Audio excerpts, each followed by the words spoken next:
Hello everybody, I'm James Smith and welcome to In This Corner. When one thinks about the classic Italian-American fighter coming out of New York, names like Rocky Graziano, Carmen Basilio, and Jake LaMotta come to mind. Bullish sluggers with a big-time punch.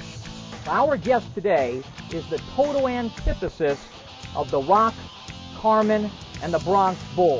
His name, Paulie Malignaggi. And while he might not possess a big-time punch, he possesses some big-time boxing skills that have already led him to a world championship. You do. I like to watch your stance. You use different types of stance. Your arm movement is constantly moving. You just don't want to give it one target, you know, like your basic stance where you have your hands up here, you can knock punches down, and sometimes I drop my hands.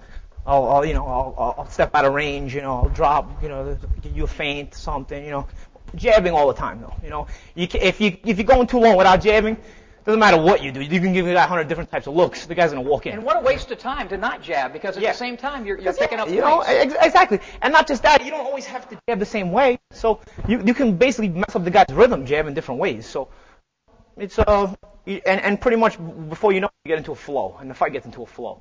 The guy gets aggressive, you got an answer for him. If the guy doesn't get aggressive, you still have an answer for him because you get into your flow. In This Corner sits down with the magic man, Paulie Malignaggi. Well, let's talk about when you did get a lot of respect, and it wasn't in winning. It was in losing your first fight, June the 10th, 2006, Madison Square Garden, the mecca of prize fighting. You go in there, supposed to be your home turf, but it appeared as though Miguel Cotto had a few fans that evening. Yeah. It was a Puerto Rican Day Parade Eve, so Miguel definitely had more fans than I did. Were you nervous going into that fight? Everybody's nervous before every fight, but it didn't hit me until I walked through that tunnel and just saw the hatred in everybody's face. It was like, wow. Don't get me wrong, I've made a career out of making fans hate me. I've been the villain my whole career. I have no problem with it. I love being the bad guy. I love having fun with people. I love having fun with the fans.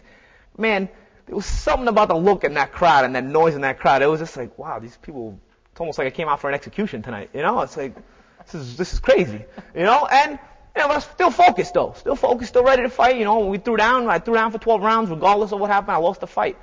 But, like you said before, it's a fight where I've been given a lot of credit. This is what I find ridiculous about people. The only reason I'm given credit for that fight is because my face is out to here, because I broke the orbit bone in my face, so you're swelling. Whenever there's a break, there's swelling. And people could see it. All the other fights I was finishing fights one-handed, my hand is broken, the swelling is inside the glove, you don't see it, so people don't give that credit.